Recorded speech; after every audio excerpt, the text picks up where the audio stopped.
Sneaky waiver wire ads you need to pick up heading in 15. I'm Alan Seslowsky. He's Jeff Erickson of RotoWire. Congratulations. You made it to the fantasy football playoffs.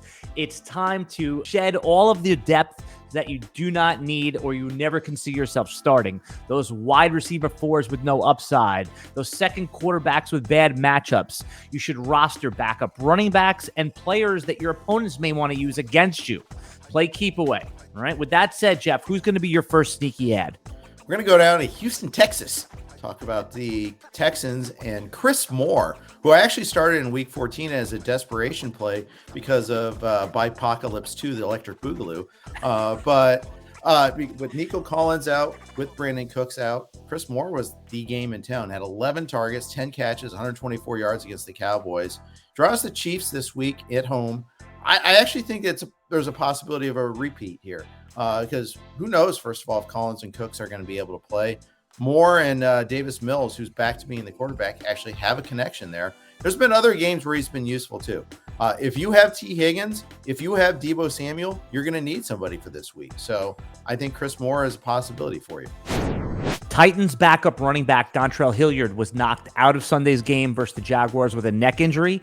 Derrick Henry shouldered a massive workload again in 2022, and should the unthinkable happen like it did last year, there are two rookie running backs that could have some upside if Henry misses time.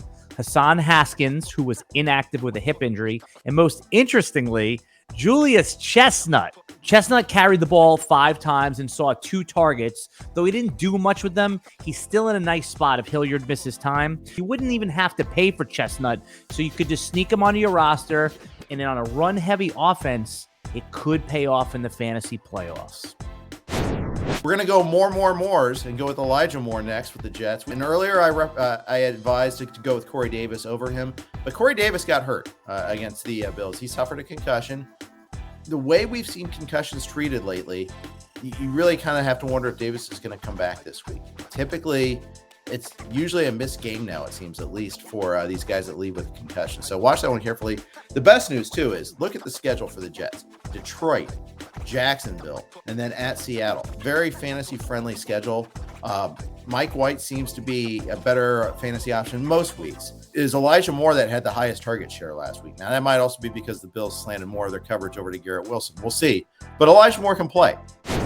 Super flex alert and 2 quarterback league alert. Russell Wilson suffered his first documented concussion. And in the past, like you've said, we've seen players return the following week, but not this year. Quarterback Bret Rypien will likely start versus the Cardinals next Sunday. Arizona is a bottom third of the league defense, according to DVOA.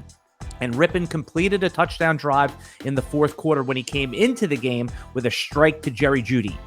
If you have Russ, Kenny Pickett, Brock Purdy, who's also iffy, Rypien qualifies as a break glass in case of emergency quarterback 2 in a very important playoff week.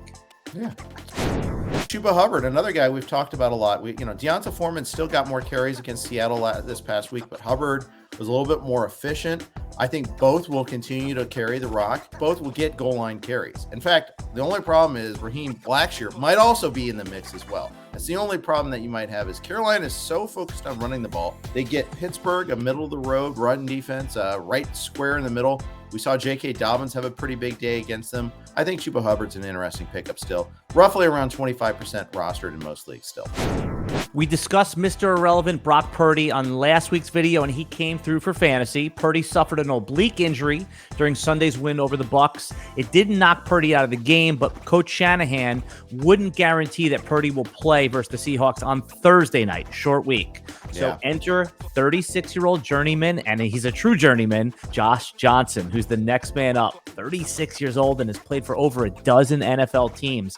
He does have NFL experience, and he has rushing upside. Last year, he posted 300 yards passing and a 2 TD game versus your Bengals, Jeff, in Week 16. He has the most upside, in my judgment, of any of the QB pickups this week.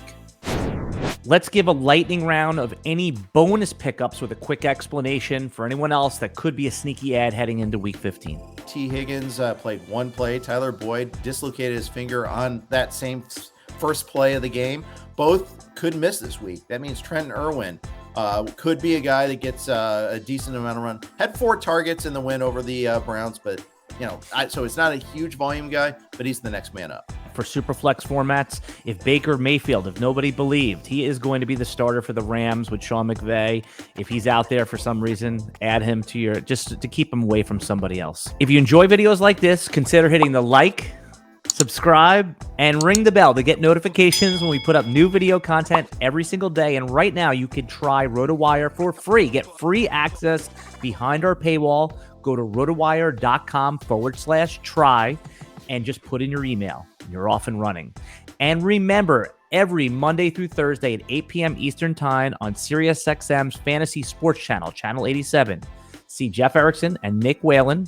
And on Sundays at 9 a.m., I join Jim Coventry and get you ready for the week ahead.